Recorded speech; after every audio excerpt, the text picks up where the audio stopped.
Bonjour à tous et bienvenue au podcast Poppins. Poppins, opérateur de tourisme solidaire du groupe AVEC, ce sont 84 hôtels, résidences et villages vacances partout en France. Accueil chaleureux, services personnalisés, séjours récréatifs. Ici Camilla, votre community manager. Dans ce podcast, nous rencontrerons régulièrement des collaborateurs Poppins. Ce sont des profils ouverts, agiles et motivés qui s'identifient avec l'aventure Poppins. Ils ont tous une passion commune, l'accueil et le sens du service. Notre invité du jour est Fidira Sakassou. Il est directeur de la résidence de montagne Le Mongade à Plainfin. Il a 57 ans et il travaille avec nous depuis 2001. Aujourd'hui, c'est un podcast très spécial car Fidi fête ses 20 ans d'entreprise. Bonjour Fidi, comment allez-vous ? Bonjour, très bien, ça va. Merci d'être avec nous et de participer à notre podcast. En quelques mots, pouvez-vous vous présenter ainsi que votre parcours ? Oui, bien sûr. Donc je suis Fidi, j'ai 57 ans, marié, 3 enfants et une merveilleuse petite fille qui est née en 2020. C'est la pauvre, c'est génération Covid. Sinon, je suis de formation comptable. Et en effet, j'ai aujourd'hui 20 ans d'entreprise parce que j'ai commencé chez nous en 2001 en tant que comptable et je suis responsable directeur de Mongade depuis 2015. Pouvez-vous nous parler du Mongade ? À quoi doit s'attendre un client qui vient pour la première fois ? Alors le Mongade est situé dans le massif des Hautes-Vosges aux portes de l'Alsace. Nous sommes dans un petit village appelé Plainfin dont la devise est Vivez nature. Nous sommes entourés de forêts et la végétation est verte toute l'année. Notre situation géographique est un atout majeur effectivement parce qu'on est proche des les principales stations de ski des Vosges, proche des crêtes et au sommet des randonnées. Pour les randonnées, je veux dire, au pied de l'Alsace pour la route des vins et sans oublier les magnifiques marchés de Noël alsaciens. C'est vraiment un endroit pour se ressourcer, se détendre en famille ou entre amis. Ça doit être très très beau, j'avoue que je ne suis jamais allée. C'est très joli. Ça donne envie d'y aller en tout cas. Il faut venir. Quelles sont vos principales responsabilités et missions en tant que directeur de Mongade ? Alors, je pense que comme tous mes collègues directeurs et responsables de site, notre premier rôle, c'est d'être à la disposition de la clientèle. Pour cela, il faut bien connaître l'ensemble des prestations de l'établissement. Je dois aussi m'occuper de la gestion de mon équipe et de toutes les tâches administratives concernant l'établissement. Je pense que la liste est trop longue, mais juste pour résumer, c'est avoir la responsabilité du bon fonctionnement de l'établissement dans tous les domaines. Qu'est-ce que vous aimez le plus dans votre métier ? Ce que j'apprécie le plus dans ce métier, je pense, ça doit être le contact humain, la relation avec la clientèle. Ce n'est toujours pas facile, car on ne peut pas satisfaire tout le monde, mais voir les gens partir avec le sourire, ça n'a pas de prix et c'est vraiment notre récompense.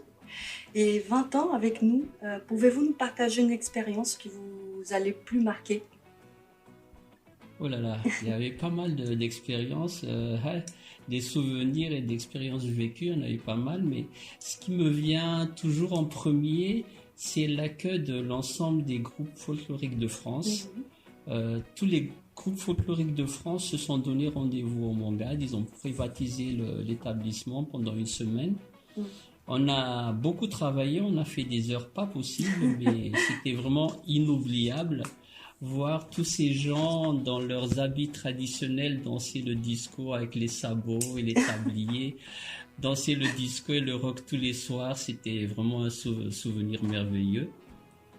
Et là, nous avons accueilli également des groupes de motards. Il y a énormément de motards qui passent par ici, des véhicules anciens. Et plus récemment, là, on a reçu 2 équipes de tournage de films. Ce sont, je pense, des expériences assez inoubliables. Wow. Et en plus de tout ça, j'ai l'impression que vos clients, ils ont tendance à être très fidèles à la résidence. Ils reviennent tout le temps. Pourquoi, à votre avis? Effectivement, beaucoup de clients reviennent très régulièrement. On voit grandir les enfants. Mhm. Pour vous dire, ça fait maintenant 6 ans que je suis au Mongad. J'ai donc vu des enfants qui avaient 10 ans quand je suis arrivé ici et qui sont adolescents maintenant, mais qui reviennent toujours. Je les ai vus grandir. Ils sont toujours partants pour venir passer une semaine, même plus au Mongad. Alors le pourquoi, je pense que c'est cet esprit de convivialité, de simplicité que nous mettons toujours en avant, mon équipe et moi. Ah, le temps passe, hein, Ah comme oui, quoi. ah oui. Et pour ceux qui ne connaissent pas, ceux qui ne sont pas encore fidèles, en plus des prestations du Mongad, qu'est-ce qu'il y a à faire aux alentours? Quelles sont les activités, les villages à visiter? Comme je vous le disais, nous sommes à côté des stations de ski, donc bien sûr en hiver pour les gens du Nord, les Belges, les Hollandais, etc. C'est ici qu'on trouve les stations de ski les plus proches. Les Parisiens ils viennent beaucoup aussi ici.